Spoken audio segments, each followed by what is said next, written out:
Now Rolf's 16. His family decide it's time to come clean about his father. He is called in, and what he learns in a discussion with his family, from the people that he trusts the most, the people that he views as having raised him, is that they have had this terrible life about his life. Ja.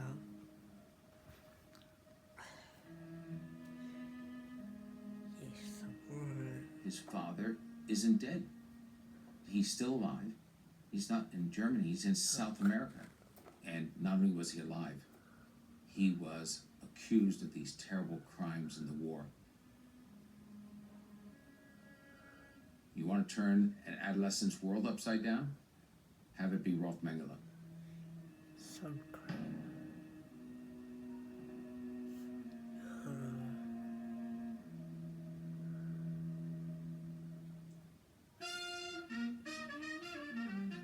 Good at something really bad. As the children of the Third Reich come of age, many start to ask questions about their country's past. 21-year-old Beate Kunzel has just moved from Berlin to start a new life in Paris. It's a beautiful city, so different from the monotony of Berlin. When Beate arrives in Paris, she feels a huge sense of liberation and relief. Beate soon falls in love with a young Parisian called Serge Klaasfeld. Serge tells Beate that he's Jewish and that his father was deported to Auschwitz and murdered there.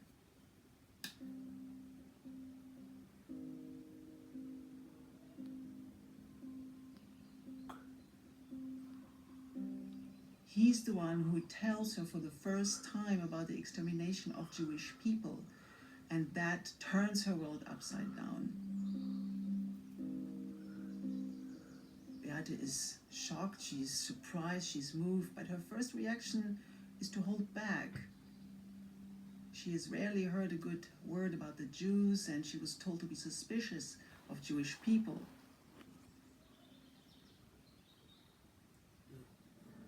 Beate was just 6 years old when the war ended.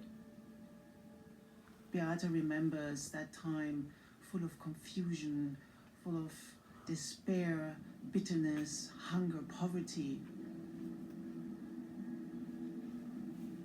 She played in the ruins of Berlin, but she didn't really understand what happened during the Nazi years. Nobody talked about the extermination of the Jewish people. If she would have asked questions, she probably wouldn't have gotten any responses.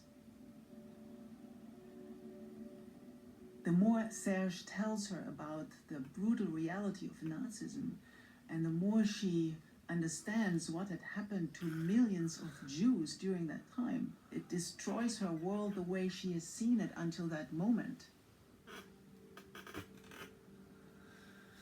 Learning from Serge and his tragic family story changes the way Beate thinks about being German and about Germany. I feel very close to Beate in the sense that when I, as a German, got married to my Jewish husband, Pascal, and learned about his tragic family story, it shaped my way of how I feel of being German, and it made me a German of conscience and awareness.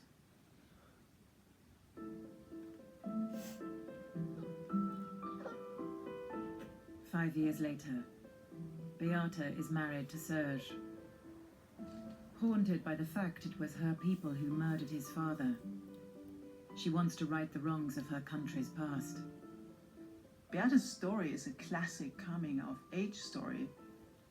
As soon as she breaks free and chooses her own way, she wakes up, she can blossom, and she discovers who she really is and what she is capable of doing. She finds in those years her true calling, pursuing justice on behalf of millions of victims of the Holocaust.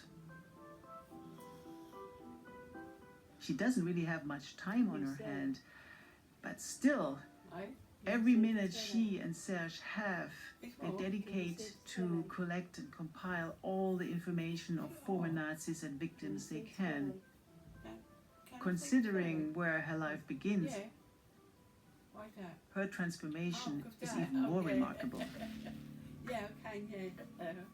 Beata focuses on Nazis who were active in occupied France when Serge's father was deported to Auschwitz.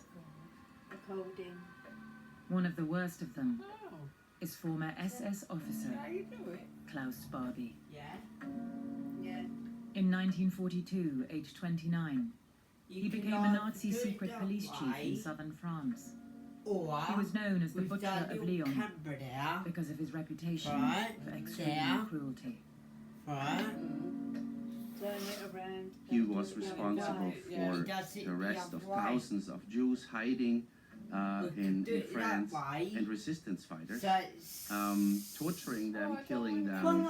He seems to have taken great joy out of causing pain to his victims. But Barbie is most notorious for sending 44 French children to their deaths at Auschwitz.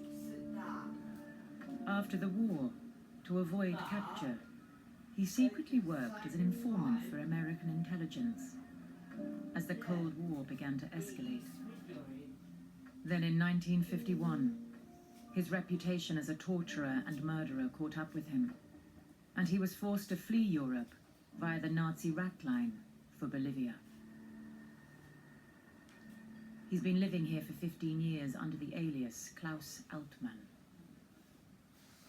He has a network of Nazi comrades he can rely on. He can be very social. He can be very charming. Having beers, talking about Germany, Europe, the good old times is something that he enjoys to do. But while doing that, he also doesn't hold back sometimes of his views. He makes pretty clear he still admires Hitler, the Nazi regime, that he's an anti-Semite, he hates the Jews. It's not just fellow Germans that Barbie's in cahoots with. His anti-communist views and knowledge of torture techniques make him useful to the right-wing military dictatorship here in Bolivia. No, it won't. Thank God. No, it won't. Thank God. He's back into the game in Bolivia in the 1960s. He was very much attracted to their ideology, the world of the military, spies and terrorism and intelligence and double agents and coup d'etats. All of that reminded him of the past years of his life, where he had the most power and had his career. He could have stayed away, but he didn't.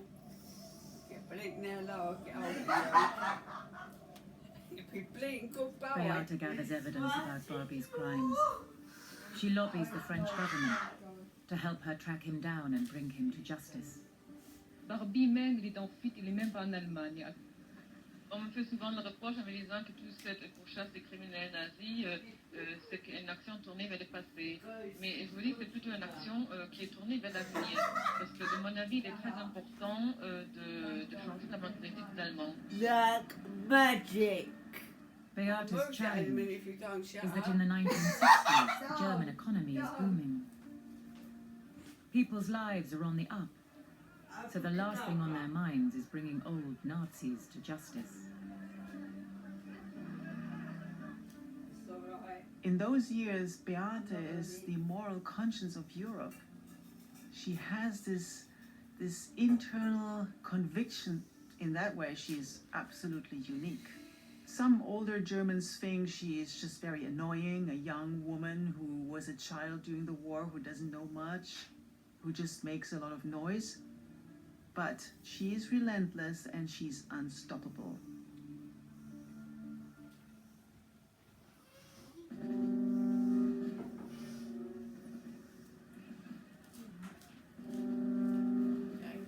And Beata is right to be concerned. One high-ranking Nazi is about to be released from a 20-year prison sentence.